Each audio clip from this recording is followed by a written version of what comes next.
கரூரில்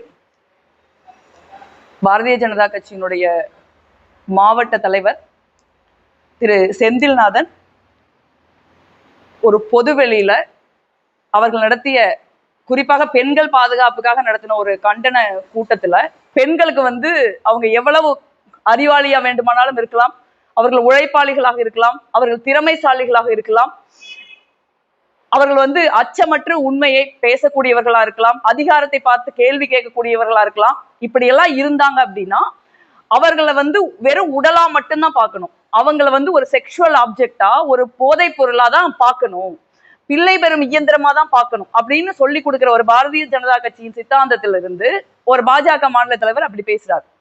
இதை பாரதிய ஜனதா கட்சிக்கு பெருமையா இருக்கலாம். ஏன்னா அதனாலதான் இன்னைக்கு வரைக்கும் அவர் மேல அவர் நடவடிக்கை எடுக்காம இருக்காங்க. பாரதிய ஜனதா கட்சியின் மாநில தலைவர் அவரே பெண்களை ஆபாசமா பேசக்கூடியவர் தான். அவர்ல இருந்து யாரும் பாரதிய ஜனதா கட்சியில இதுவரைக்கும் கருத்தே சொல்லாம இருக்காங்க. அவர்களை பொறுத்த வரைக்கும் பெண்களை ஆபாசமாக பேசுவதும், பொது வாழ்வில் இருக்கிறவங்களை இழிவாக சித்தரிப்பதும் அவர்களுக்கு பெருமையான விஷயம். ஆனா அது என்னை போன்ற பெண்களுக்கு, தமிழ்நாட்டுல இந்தியாவில் இருக்கிற பெண்களுக்கு சட்டத்திற்கு அது பெருமையான விஷயம் கிடையாது. அது ஒரு தண்டிப்பிற்குரிய ஒரு குற்றம். இந்த மாதிரியான இந்த வீடியோ நான் பொதுவெளியில போட்டேன். இந்த வீடியோவை ஏன் நான் பொது வெளியில போட்டேன் அப்படின்னா, பார்த்தப்ப எனக்கே அதிர்ச்சியா தான் இருந்தது. பாக்குற யாருக்குமே இந்த வீடியோ அதிர்ச்சியா தான் இருக்கும்.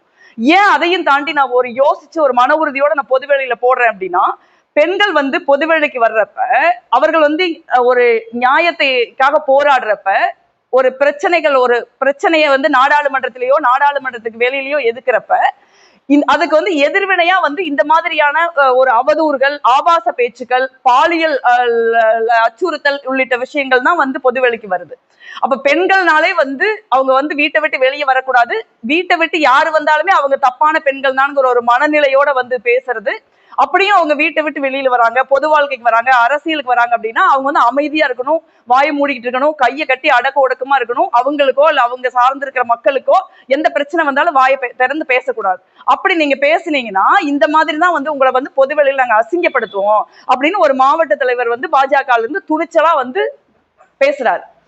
அப்ப பொதுவெளியில் இருக்கிற பெண்களுக்கு இவங்க என்ன சொல்ல வராங்க அப்படின்னா, இனிமே நீங்க பொதுவெளிக்கு வந்தீங்க, பொது வாழ்வுக்கு வந்தீங்க, அரசியலுக்கு வந்தீங்க, வீட்டை விட்டு வெளியில வந்தீங்க அப்படின்னா இதுதான் உங்க கதி, அதனால நீங்களாம் வராதீங்க அப்படின்னு அவங்களுக்கும் அவர்களுடைய குடும்பங்களுக்கும் அது ஒரு மறைமுகமான மிரட்டலாக விடப்படுது.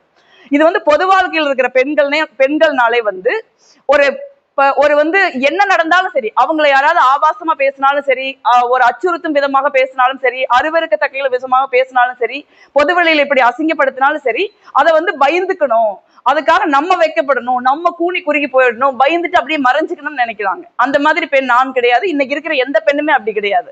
நாளைக்கு நிறைய பெண்கள் போராட யோசிப்பாங்க. அதனாலதான் நாங்க காவல்துறையில முறையா எங்க மாவட்ட தலைவர் போய் புகார் கொடுத்திருக்காரு. புகார் கொடுத்த உடனே கரூர் மாவட்ட காவல்துறை உடனடியா ரெஸ்பாண்ட் பண்ணி 5 பிரிவுகள்ல அவர் மேல வழக்கு போட்டிருக்காங்க. செக்ஷன் 79, 352, 353, 356, 4 இந்த மாதிரி 5 தீவிரமான செக்ஷன்ல வழக்கு போட்டிருக்காங்க. பெண்களுடைய கண்ணியத்திற்கு களங்கம் விளைவித்தல், அவங்களை மிரட்டுறது, பொதுவெளியில போலி செய்திகளை, வதந்திகளை பரப்புறது, மான நஷ்டம், பெண்களை துன்புறுத்துதல், தமிழ்நாடு ஆக்ட் 5ல இருந்து 10 ஆண்டு கால தண்டனை உள்ள ஒரு தமிழ்நாடு சட்டம். இதுக்கு பெயில் கிடையாது. இந்த மாதிரி ஒரு தீவிரமான ஒரு செக்ஷனை போட்டு ஆரம்பத்துல காவல்துறையில எங்களுக்கு கோஆபரேஷன் இருந்தது. ஆனா இன்னைக்கு 10 நாள் ஆகிருச்சு. இன்னைக்கும் அந்த குற்றவாளி எங்கேயோ வெளியில சுத்திட்டு இருக்காரு. ஒரு தனிப்படை அமைத்தோ இல்ல ஒரு தீவிரமாக முயற்சி செய்தோ அந்த குற்றவாளியை தேடி கண்டுபிடிக்கணும் அப்படிங்கிற ஒரு நிலைப்பாட்டை கரூர் மாவட்ட காவல்துறை ஏதோ ஒரு காரணத்தினால எடுக்கல அப்படிங்கிற ஒரு வருத்தம் எனக்கு இருக்கு.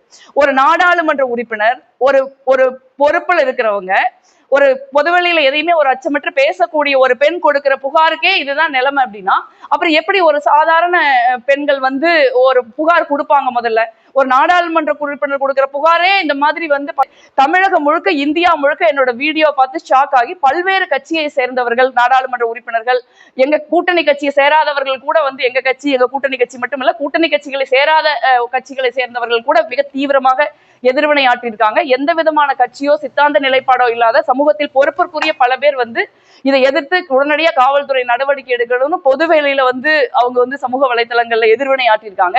நான் வந்து தொடர்ச்சியா அதன் மேல நடவடிக்கை எடுக்கணும் அப்படிங்கிற ஒரு நிலைப்பாட்டை நான் கொண்டிருக்கேன். பட் அப்படி தொடர்ச்சியா நாங்க வந்து கரூர் மாவட்ட காவல்துறையோட பேச நான் முயற்சி பண்றேன். பட் ஆனா எனக்கு கிடைக்கிற பதில்ங்கிறது வந்து ஒரு டிஸ்ஹார்டனிங்கா இருக்கு. சோ இந்த மாதிரியான ஒரு சூழல்ல வந்து விட்டு போயிடக்கூடாது. இந்த வழக்கை பொறுத்த வரைக்கும் நான் வந்து இந்த வழக்கை எனக்காக மட்டுமில்ல, இங்க சமூகத்துல வீட்டை விட்டு வெளியில வந்து நம்ம படிச்சு ஒரு நல்ல வேலைக்கு போய் நமக்கு பிடிச்ச துறைகள், அரசியல் உட்பட சினிமா உட்பட பிடித்த துறைகள்ல நம்ம வந்து பணியாற்றணும். நமக்கு அறிவு இருக்கு, திறமை இருக்கு, நமக்கு வந்து மிகப்பெரிய ஒரு மன உறுதி இருக்கு, நமக்கு வந்து எல்லாவற்றையும் எதிர்கொள்ளக்கூடிய ஒரு தைரியம் இருக்குதுன்னு நினைக்கிற ஒவ்வொரு பெண்ணுக்காகவும் இந்த வழக்கை இறுதி வரை நடத்தி, உச்சநீதிமன்றம் வேணாலும் போனாலும் அந்த வழக்கை உச்சநீதிமன்றம் வரை நடத்தி இந்த நபருக்கு தண்டனை வாங்கி கொடுக்கணும். இந்த பாஜகவின் மாவட்ட தலைவருங்கிறதுல நான் உறுதியா இருக்கேன். இந்த நிலைப்பாட்டை காவல்துறை புரிந்து கொள்ளணும். ஒருவேளை வந்து காவல்துறை அவரை வந்து கைது பண்ணாம வந்து இப்படி விட்டுருந்தாங்க அப்படின்னா அவர் வந்து முன்ஜாமீன் பெறட்டும் அப்படிங்கிறதுக்காக கூட அவர்கள் விட்டுருக்காங்களான்னு எனக்கு தெரியல. அப்படி ஒரு நிலைப்பாட்டை அவர்கள் எடுப்பார்களானால் நீதிமன்றத்துல நாங்க நிச்சயமா இம்ப்ளீட் பண்ணி நானே போய் எனக்காக வாதாடுவேன். அந்த வாதாடுறதுங்கிறது வந்து நான் எனக்காக வாதாடுறது மட்டுமல்ல, தமிழ்நாட்டில் இருக்கிற, இந்தியாவில் இருக்கிற ஒவ்வொரு பெண்ணிற்கான ஒரு வாதமாக அந்த வாதம் இருக்கும் அப்படிங்கிறதையும் நான் இங்க பதிவு செய்ய விரும்புறேன்.